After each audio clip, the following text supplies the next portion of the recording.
C'est à ça que ça ressemblait en 2019 et voici à quoi ressemble la porte maintenant. Le nouveau semestre a commencé il y a environ 2 semaines. Nous rencontrons une des étudiantes pour en savoir plus sur sa vie à l'université. Lydia Ti est une étudiante en première année de master à l'université de Hong Kong. Elle est originaire de Hangzhou, chef-lieu de la province du Zhejiang dans l'est de la Chine. Li affirme qu'elle rêvait depuis longtemps de visiter Hong Kong.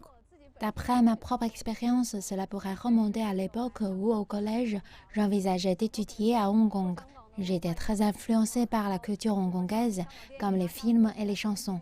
Je les aimais tellement. L'université compte 31 000 étudiants. 64% d'entre eux sont des locaux et 25% viennent de la partie continentale de la Chine. Les 11% restants viennent de l'étranger. Les universités de Hong Kong sont reconnues dans le monde entier.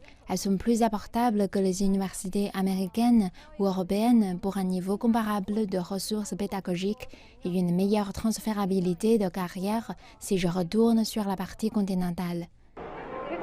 Nous nous trouvons devant le bâtiment mixte de l'université. Le bureau de l'Union des étudiants se trouvait autrefois ici. L'université a publié une déclaration affirmant qu'elle ne reconnaîtrait plus son statut en juillet après que le syndicat d'étudiants avait déposé une motion de sympathie pour l'agresseur d'un policier.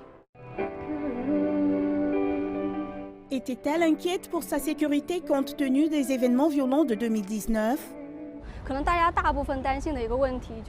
Je pense que beaucoup de gens se sont demandé s'il était sûr de venir après les troubles de 2019. Les étudiants, mes parents et d'autres parents aussi. Je suis arrivée à Hong Kong il y a environ 1 mois. Je pense que maintenant c'est stable et sûr. Je tiens également à remercier les forces de l'ordre. Après cette motion, 44 membres du conseil syndical étudiants ont été interdits d'accès au campus de l'université de Hong Kong. Au début du mois, l'université a levé l'interdiction pour 18 d'entre eux. Selon Li, l'université a délivré un message fort au début du semestre en espérant que les étudiants pourront profiter d'une vie sûre sur le campus. Chen Juyan, CGTN Hong Kong.